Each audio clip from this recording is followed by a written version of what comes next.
Hello dear student, एक बार फिर से आपका स्वागत है आपके अपने जीनियस फाउंडेशन इंस्टीट्यूट में। और अपना ये आईटीआई का के बारे में पढ़ रहे थे। आईटीआई सेकेंड ईयर का जो चैप्टर चल रहा था, अपन ने आज नया चैप्टर स्टार्ट किया है। चैप्टर 2 है डीसी मोटर। डीसी मोटर में आज अपन पार्ट 1 पढ़ेंगे। Part by part upon video को कवर करते चलेंगे, क्लास को चैप्टर को आगे बढ़ाते चलेंगे। तो फर्स्ट पार्ट में जितना कवर हो जाता है उतना प्रयास करेंगे, फिर second part third part upload होता जाएगा इसका। तो वीडियो को लाइक और चैनल को सब्सक्राइब जरूर कर लेना। जिन जिन स्टूडेंटों ने चैनल को सब्सक्राइब नहीं किया वो सब्सक्राइब जरूर कर लें, और अपने साथियों को जो आईटीआई कर रहे हैं और इन्हें आईटीआई कर लिया उनके लिए भी, सबके लिए हेल्पफुल रहेगी वीडियो। तो चलते हैं। अब जैसे कि डीसी मोटर, मोटर क्या चीज होती है, सबसे पहले तो मोटर को समझेंगे। मोटर क्या चीज होती है कि विद्युत ऊर्जा को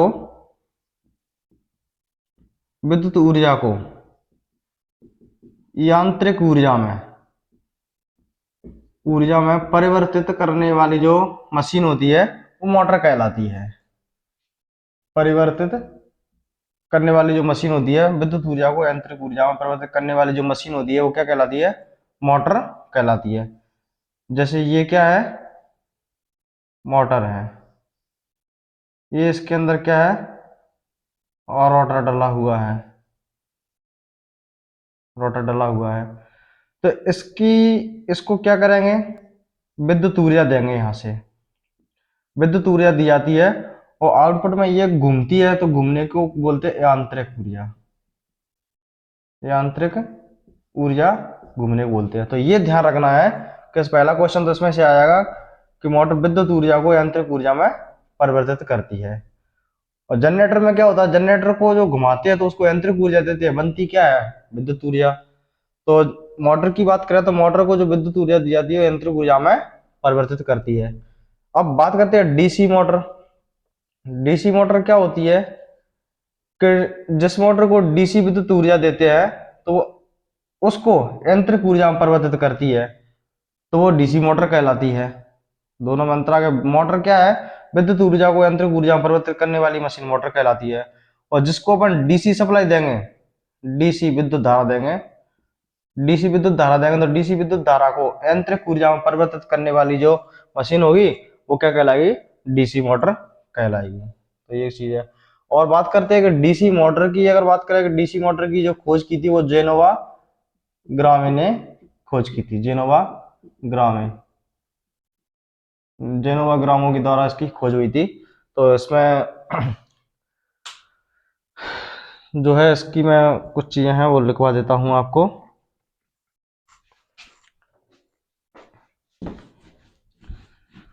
तो वीडियो को लाइक जरूर कर देना और अपने साथियों को शेयर जरूर कर देना। व्हाट्सएप ग्रुप पे भी शेयर कर दिया करो, फेसबुक पे भी शेयर कर दिया करो। तो मोटर क्या चीज होती है? सबसे पहले मोटर की जो है वो डेफिनेशन लिख लेते हैं। मोटर मोटर क्या होता है कि यांत्रिक, यांत्रिक मतलब होता है मैकेनिकल। देखो दो चीज मैं आपको बता देता हूँ, कभी कभार इंग्लिश में पूछने लगता है। विद्युत ऊर्जा, विद्युत ऊर्जा इसको इंग्लिश में बोलते हैं इलेक्ट्रिकल एनर्जी। Electrical energy. अब होता है यांत्रिक ऊर्जा। यांत्रिक ऊर्जा इसको बोलते हैं मैकेनिकल एनर्जी। घूमने को, घूमने की तो क्या है? मैकेनिकल एनर्जी है। तो वही है। मोटर क्या चीज है कि विद्युत ऊर्जा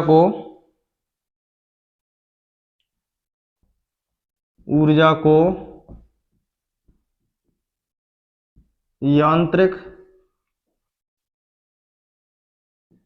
ऊर्जा में परिवर्तित करने वाली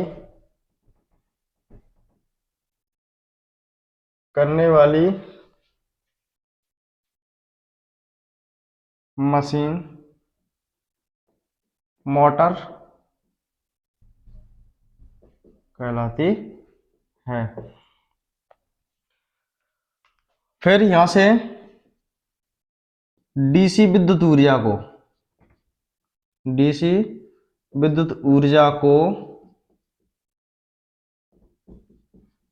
यांत्रिक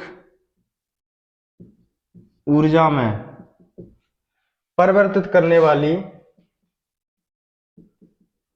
परिवर्तित करने वाली मशीन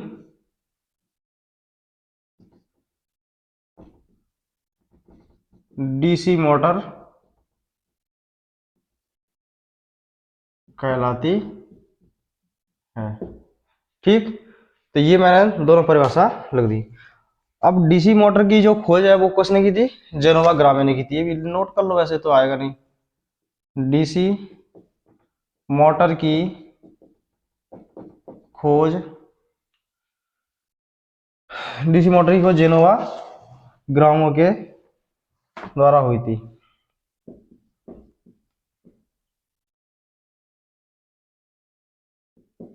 जेनोवा ग्रामे ने की थी। तो ये हो गया इसकी डीसी मोटर की खोज किसने की थी? जेनोवा ग्रामे ने। अब डीसी मोटर का जो है वो अपन कार्य सिद्धांत अपन समझेंगे कि डीसी मोटर किस सिद्धांत पर कार्य करती है। डीसी मोटर की जो कार्य प्रणाली है वो समझेंगे, डीसी मोटर की कार्यविधि। तो डीसी मोटर का कार्य सिद्धांत थोड़ा अच्छे से समझना, इसमें थोड़ा समझने में आपको दिक्कत आएगी। तो कार्य सिद्धांत इसका डीसी मोटर का अपन वर्किंग प्रिंसिपल समझते हैं। जैसे मान के चलो ये डीसी मोटर का मैं आपको एक छोटा सा, पहले तो आपको 2-3 सिंबल बना देता हूं। जैसे ये क्या है, ये इनको क्या बोलते हैं? फील्ड पोल बोलते हैं। NSNS, ये फील्ड पोल है। मैंने इसमें से क्या किया, 2 पोल ले लिए, 2 पोल मैंने यहां ले लिए।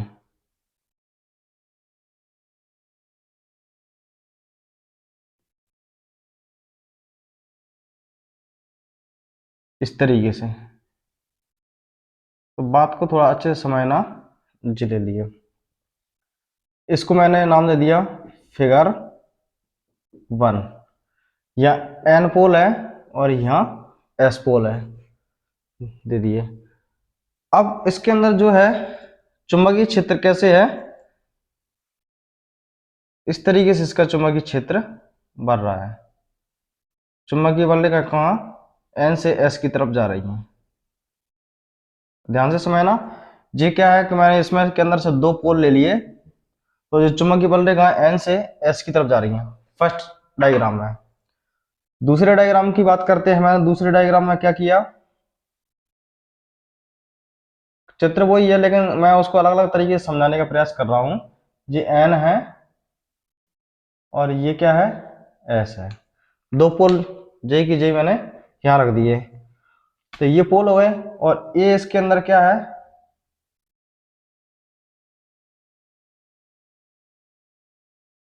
रोटर है। इसके अंदर ये क्या है? रोटर है। इसको मैंने नाम दे दिया फिगर 2, नाम दे दिया। A इसके अंदर क्या है?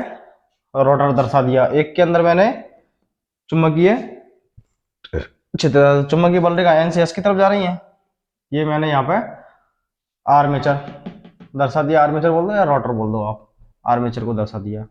अब जो तीसरा जो मैं आपको डायग्राम बता रहा हूं उसको और समझ लो। यहां से 2 पोल ये रहे, यहां से यहां,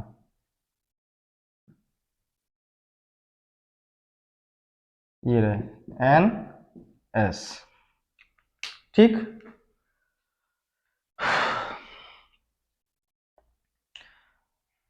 अब इसमें क्या हुआ कि इसके अंतर्गत जो आर्मेचर है, रोटर पड़ा हुआ है, वो मैंने यहां दर्शा दिया। जे जो है रोटर है वो मैंने यहाँ दो जगह आपको सामने, दो जगह मैंने इसको दर्शा दिया, दो जगह मैंने इसको क्या कर दिया, दर्शा दिया। ठीक, तो इस तरीके से कंडीशन मैंने दर्शा दिया। तो इसको नाम दे दिया मैंने फिगर 3 थर्ड। ठीक,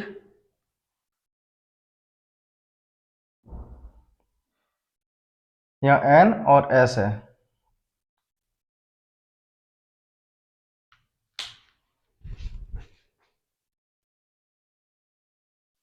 तो इसको कार्य सिद्धांत को समझने के लिए मैंने एक चित्र तो आपके सामने ये बनाया है, जैसे कि एन एस। तो इसमें से मैंने को दो पोल ले लिए। तो चुंबकीय क्षेत्र, चुंबकीय बल रेखा जो जाती है एन से एस की तरफ जाती हैं, और एक में मैंने क्या कर लिया, आर्मेचर ले लिया, पोल निकाल लिया और आर्मेचर आपको दर्शा दिया। और इस आर्मेचर के अंदर देखो, यहाँ पर देखो करंट इसमें से आर्मेचर में जा कैसे रही है, यहाँ से ऊपर की ओर जा रही है, फिर वापस से ऐसे ऐसे नीचे की ओर आ रही है, फिर यहाँ से घूम के फिर वापस ऐसे जा रही है, मतलब करंट इस डायरेक्शन में इसमें जा रहा है। ठीक है, तो यहाँ इस डायरेक्शन में करंट जा रहा है। तो देखो, एक मैंने चुंबक में आपको चैप्टर पढ़ाया था चुंबक में, तो उसमें बताया था दाएं हाथ की हथेली का नियम। तो दाएं हाथ के नियम से क्या करते हैं, उसकी चुंबकीय क्षेत्र की दिशा ज्ञात करते हैं। तो देखो इसमें क्या है कि इस वाली डायरेक्शन में करंट का जा रहा है ऊपर की ओर, जिस दिशा में करंट जा रहा है उस दिशा में अंगूठे को दर्शा देते हैं। तो अंगूठा ऊपर, करंट करंट ऊपर जा रहा था, अंगूठा क्या दर्शा रहा है, करंट की दिशा को दर्शाता। उंगलियां कैसे हो रही हैं, ऐसे हो रही हैं, देखो इस तरीके से, मतलब ऐसे। तो इसमें जो चुंबकीय क्षेत्र बनेगा वो कैसे बनेगा, इस तरीके से इसमें चुंबकीय क्षेत्र बनेगा। ठीक, इसका जो फ्लक्स होगा वो कैसे जा रहा होगा, ऐसे देखो, फ्लक्स की दिशा, ये क्या है, करंट की डायरेक्शन अंगूठा, और ये क्या है, इस तरीके से, मतलब ऐसे ऐसे। तो ये क्या है, ऐसे ऐसे मैंने यहाँ पे कर दिया। अब इसमें क्या, करंट नीचे को जा रहा है, तो करंट को मैंने नीचे को दर्शा दिया। तो उंगलियां ऐसे हो रही, मतलब इस तरीके से, तो ऐसे ऐसे। तो इसमें करंट की डायरेक्शन कैसी रहेगी, ऐसे रहेगी। इस कंडीशन में इसमें करंट की डायरेक्शन रहेगी, मतलब क्या है कि इधर की साइड में जो फ्लक्स है वो ऐसे जा रहा है, और इधर की साइड में फ्लक्स कैसा है, ऐसे जा रहा है, इधर से और इधर से, मतलब ऐसे ऐसे घूम के फ्लक्स जा रहा है। और इसमें फ्लक्स कैसे जा रहा है, ऐसे ऐसे घूम के जा रहा है, इस तरीके से इस कंडीशन में जा रहा है। बात को समझने का प्रयास करना, एक बार मैं आपको समझा देता हूँ। जैसे मान के चलो, इसमें करंट की डायरेक्शन कैसे है, ऊपर की साइड में है, तो मैंने अंगूठा ऊपर की साइड दर्शा दिया। तो उंगलियां कैसे हो रही हैं, इस डायरेक्शन में हो रही है, मतलब ऐसे, इस डायरेक्शन में। तो अब इसको इस डायरेक्शन में हो रही है, तो मतलब ऐसे, इसमें ऐसे ऐसे हो रही है, इस तरीके से ऐसे ऐसे हो रही है, देखो इस तरीके से ऐसे ऐसे। अब इस चीज को मैं ऐसे ऐसे करूंगा, तो ऐसे ऐसे करके तो वो हो जाएगा। अब इसमें क्या है कि धारा की दिशा नीचे है, तो मैंने अंगूठा नीचे को कर दिया। अब चुंबकीय बल रेखा जैसे इस दिशा में हो रही है, तो ऐसे ऐसे चुंबकीय फ्लक्स जाएगा। तो वो मैंने इस तरीके से इसमें चुंबकीय फ्लक्स को मैंने दर्शा दिया। ठीक, इतने में कोई डाउट? तो दोनों कंडीशन में मैंने आपको चुंबकीय फ्लक्स की दिशा बता दी। अब जो चुंबकीय फ्लक्स हो गया, और जो मुख्य फ्लक्स, जो आर्मेचर का फ्लक्स हो गया, जे वाला, जे क्या का आर्मेचर का फ्लक्स ऐसे जा रहा है, और जे कौन सा है, मुख्य पोल का फ्लक्स। अब इसमें ये आर्मेचर के जो फ्लक्स है और मुख्य चुंबकीय फ्लक्स है, इनमें क्या रिएक्शन होता है, वो चीज को समझने का प्रयास करना, उस चीज को समझने का अच्छी तरीके से प्रयास करना। जैसे ये क्या है, यहां से समझो थोड़ा सा ध्यान से,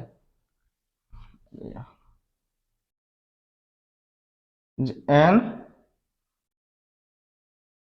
और ये एस, चुंबकीय बल रेखा जो जा रही है वो कैसे जा रही है, एन से एस की तरफ जा रही है, कोई दिक्कत नहीं है, जान दो, इस डायरेक्शन में जा रही है, यहाँ से इस डायरेक्शन में चुंबकीय बल रेखा जा रही है। जो तो मुख्य पोल का फ्लक्स है जो ऐसे जा रहा है।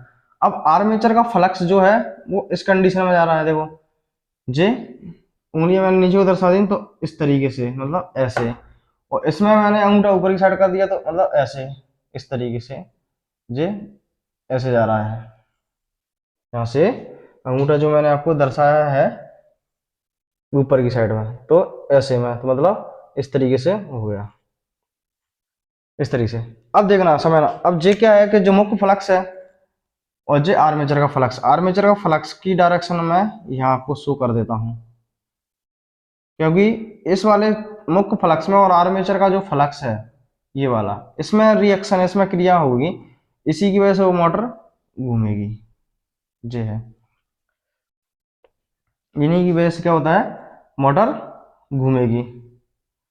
तो इसका जो फ्लक्स था वो कैसे है, जीरा, इसको इस तरीके से, और यहाँ ऐसे, यहाँ ऐसे, इसका जो फ्लक्स है वो कैसे, ऐसे, ऐसे, और ऐसे, और यहाँ ऐसे। अब देखना, ये वाला जो आर्मेचर का जो फ्लक्स है वो इस डायरेक्शन में है, इस डायरेक्शन में है, और ये वाला जो फ्लक्स है वो इधर की साइड में ही जा रहा है, यहाँ से समझने का प्रयास करना, ये जो फ्लक्स है वो इस डायरेक्शन में है आर्मेचर का, और मुख्य पोल का फ्लक्स भी यहाँ से इस डायरेक्शन में ही है। तो यहाँ पर क्या होगा, फ्लक्स कैसा होगा, जुड़ेगा, ध्यान देना अच्छे से, जे भी मुख्य फ्लक्स की दिशा भी इधर की साइड में और जो आर्मेचर की फ्लक्स की दिशा भी इधर की साइड में, तो फ्लक्स कैसा हो रहा है, जुड़ रहा है।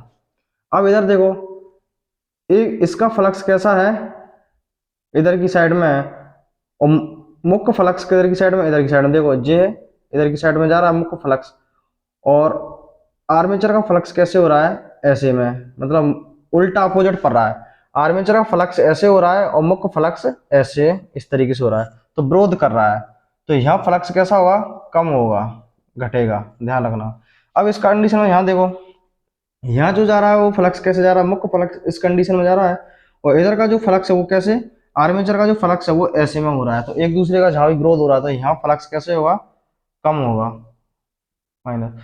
अब देखो, ये इधर की साइड का जो मुख्य फ्लक्स है वो तो इस तरीके से जा रहा है, और आर्मेचर का जो फ्लक्स है वो भी इसी डायरेक्शन में जा रहा था, यहाँ फ्लक्स कैसा होगा, जुड़ेगा, यहाँ फ्लक्स क्या, तो मतलब क्या है कहने का, इधर की साइड में फ्लक्स जुड़ रहा है और इधर की साइड में फ्लक्स, यहाँ फ्लक्स कैसा हो रहा है, इतने एरिया में जुड़ रहा है, और इतने इतने एरिया में फ्लक्स यहाँ जुड़ रहा है, तो यहाँ फ्लक्स कैसा हो रहा है, कम हो रहा है, यहाँ पे फ्लक्स कम हो रहा है। तो अब देखो मोटर कैसे घूमेगी, मोटर की अब घूर्णन की दिशा मैं आपको बता रहा हूँ, मोटर की जो घूर्णन दिशा आप अभी समझ जाओगे कि मोटर किस तरीके से घूमे, यहाँ एन और यहाँ एस। देखो अब बात को थोड़ा सा समझना,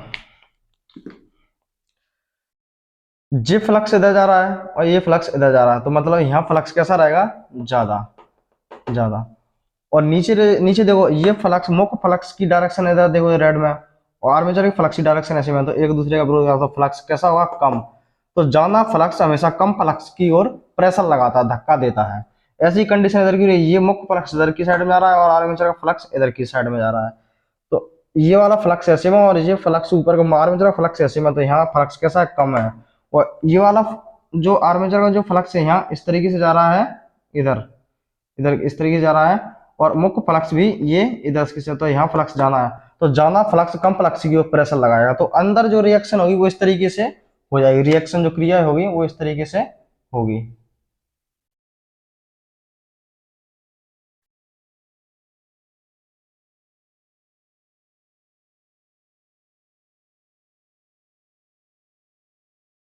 इस तरीके से होगी, तो हमेशा ये कंडीशन हो रही, देखो यहाँ फ्लक्स जाना हो रहा है, जो कंडीशन मैंने आपको बताई थी, क्योंकि ये मुख्य फ्लक्स ऐसे में जा रहा है और आर्मेचर का फ्लक्स भी ऐसे में ही जा रहा था, यहाँ फ्लक्स कैसा हो गया, जाना।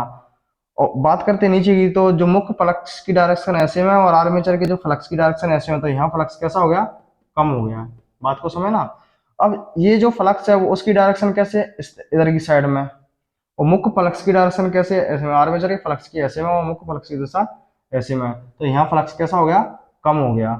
अब इधर देखो, ये मुख्य फ्लक्स की डायरेक्शन है और आर्मेचर के फ्लक्स की भी डायरेक्शन है, तो यहाँ फ्लक्स कैसा हो गया, तो जाना फ्लक्स हमेशा कम फ्लक्स की ओर प्रेशर लगाता है, धक्का लगाता है, जाना फ्लक्स की, ये वाला फ्लक्स उस रोटर में जो आर्मेचर रखा हुआ है उसमें ऊपर की ओर धक्का लगाएगा, और ये वाला फ्लक्स नीचे की ओर, तो इस तरीके से मोटर घूम जाएगी। तो इस तरीके से मोटर क्या हो जाएगी कि जो एंटी क्लॉकवाइज घूम जाएगी। और मोटर की जो घूमने की दिशा होती है वो फ्लेमिंग के बाएं हाथ के नियम से ज्ञात की जाती है। तो इस कंडीशन में मोटर आपकी घूम जाएगी। तो यहाँ मोटर पे जो बल काम करेगा वो कौन सा बल काम करेगा, खिंचाव बल काम करेगा। कौन सा, खिंचाव, खिंचाव बल कार्य करेगा। तो ये मोटर की कार्यविधि है। आप इस तरीके से आपकी मोटर की काम करती है। मोटर जो है, मोटर का कार्य सिद्धांत है। तो एक बार मैं आपको पुनः से फिर से रिपीट कर देता हूं कि जैसे ये क्या है, मोटर के अंदर जो पोल होते हैं, मुख्य पोल, मुख्य पोल, तो मुख्य पोल में से अपन ने क्या है कि दो पोल अपन ने समझने के लिए निकाल दिए। तो एन और एस, जो चुंबकीय क्षेत्र है, जो चुंबकीय फ्लक्स कहां से एन से एस की तरफ जा रहा है, ये देखो एन से एस की तरफ जा रहा है। अब जो मुख्य पोल के बीच में क्या है, ये आर्मेचर रखा हुआ है। आर्मेचर जो इसके अंदर घूमता है, जो इधर ऐसे रहता है ना, वो चीज, तो आर्मेचर रखा हुआ है। अब इस आर्मेचर के अंदर क्या है कि करंट की डायरेक्शन कैसे है, इसमें नीचे की साइड में करंट इस डायरेक्शन, एरो नीचे की साइड में लगा तो ऐसे करंट आएगा, ऐसे ऐसे घूम के और ऐसे ऐसे चला जाएगा, वापस ऐसे ऐसे आएगा। ठीक, कोई दिक्कत नहीं। अब यहाँ पर जो मैंने मुख्य फ्लक्स ले लिया और यहाँ देखो इसकी जो कंडीशन है वो मैंने यहाँ डाला, जे एन और एस यहाँ उतार दिया। अब जो ये फ्लक्स बना है, जो आर्मेचर का जो फ्लक्स बना है, इसमें यहां से आपको अच्छे से समझना है कि जो इसमें करंट कहाँ जा रहा है, नीचे की ओर जा रहा है।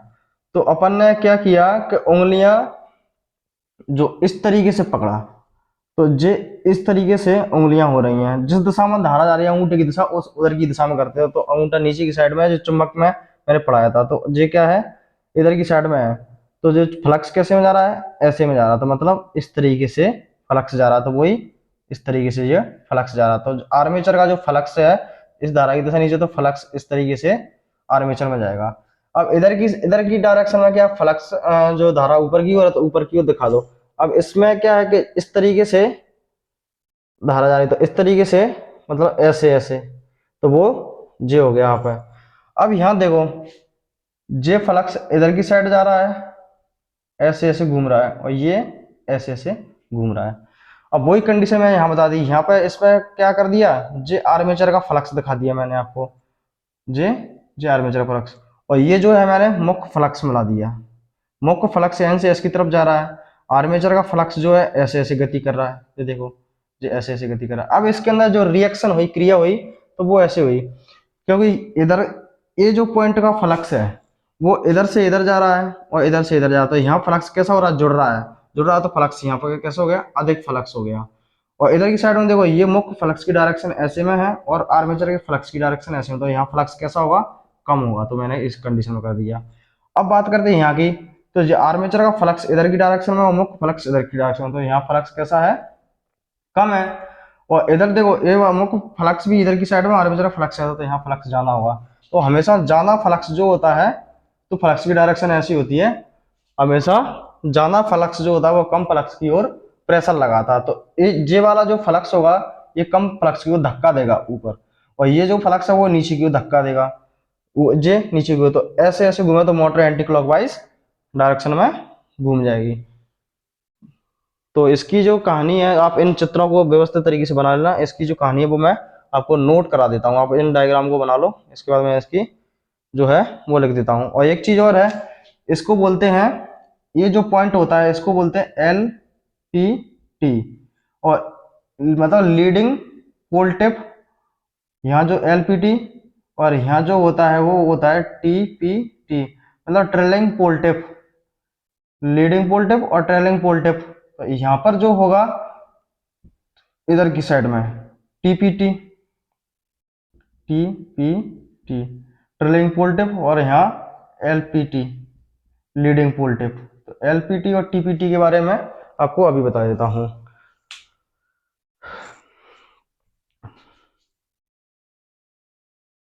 तो इसके अंदर जो मैंने डीसी मोटर के अंदर जो जो चीजें मैंने आपको समझाई थी वो मैंने यहाँ पे लिख दिया है। वो आप जो डायग्राम थे वो पूरे बना लेना, इसको भी बना लेना, इससे समझ में आएगा। तो डीसी मोटर विद्युत चुंबकीय खिंचाव या इलेक्ट्रोमैग्नेटिक ड्रग के सिद्धांत पर कार्य करती है। तो सबसे पहले आपके लिए क्वेश्चन यही बन जाएगा कि डीसी मोटर जो होती है वो किस सिद्धांत पर कार्य करती है। वेरी वेरी मोस्ट क्वेश्चन बन जाएगा। तो डीसी मोटर जो है विद्युत चुंबकीय खिंचाव के सिद्धांत पर कार्य करती है। सबसे मोस्ट क्वेश्चन ये हो गया डीसी मोटर में से। या फिर वो नहीं मिला तो इलेक्ट्रोमैग्नेटिक ड्रग ड्रग के सिद्धांत पर कार्य करती है। इस सिद्धांत के अनुसार जब किसी धारावाही चालक को चुंबकीय क्षेत्र में जब इस सिद्धांत के अनुसार जब किसी धारावाही चालक को चुंबकीय क्षेत्र में रखा जाता है तो धारावाही चालक पर एक घुमाव या खिंचाव बल कार्य करता है। तो वही चीज मैं अब आर्मेचर ऐसे रखा तो इस पर क्या होगा, ये फ्लक्स ऐसे में इस पर इधर के ऊपर वो धक्का देगा। ऐसे रखा हुआ है मोटर में, ऐसे डला रहता है वो रोटर जो होता है वो इस तरीके से डला रहता है। अब इस कंडीशन में ये जो फ्लक्स है वो इधर की और प्रेशर लगाएगा उसमें ऊपर की ओर, और ये नीचे की ओर धक्का लगाएगा तो ऐसे, तो वो इस तरीके से घूम जाएगा।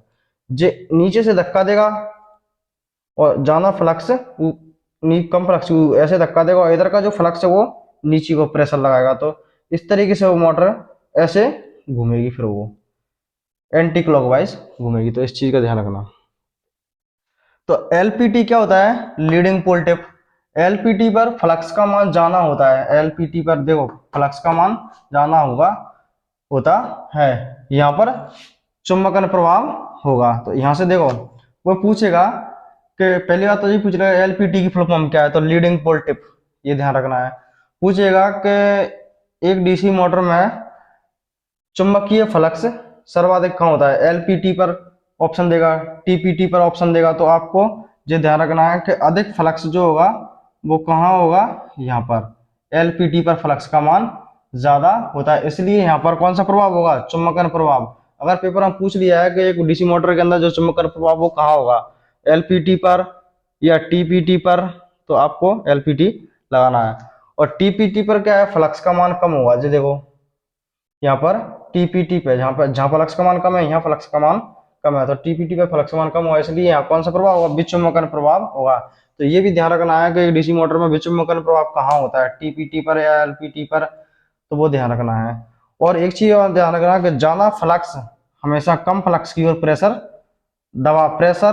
या दबाव लगाता है। तो वही जे ऊपर की ओर धक्का देगा और इधर का जो फ्लक्स है ज्यादा फ्लक्स जी नीचे को, इधर का ज्यादा फ्लक्स ऊपर की, तो इस तरीके से मोटर घूमेगी फिर वो। तो दबाव लगाता है। डीसी मोटर की जो संरचना होती है, जो ध्यान रखना, पूछ ले पेपर में, डीसी मोटर की जनरेटर, डीसी मोटर की जो संरचना किसके समान होती है, ट्रांसफार्मर के समान, अल्टरनेटर के समान या डीसी जनरेटर के समान। तो आपको डीसी जनरेटर के समान जी लगाना। तो डीसी मोटर के समान इसकी संरचना। और डीसी मोटर की जो घूर्णन गति है या घूर्णन दिशा, वो किसके नियम से, मोस्ट क्वेश्चन है ये भी, डीसी मोटर की जो घूर्णन दिशा है वो किससे, तो फ्लेमिंग के बाएं हाथ के नियम से ज्ञात किया दिया। और जनरेटर में जो ईएमएफ की दिशा वो जनरेटर में कौन सा नियम लगता है, फ्लेमिंग के दाएं हाथ का नियम, क्या जनरेटर को अपन दाएं हाथ से चालू करते हैं। इस तरीके से आप माइंड में सेट कर लो। और मोटर को चालू करने का बाएं हाथ का काम रहता है, बटन ही तो दबाना है।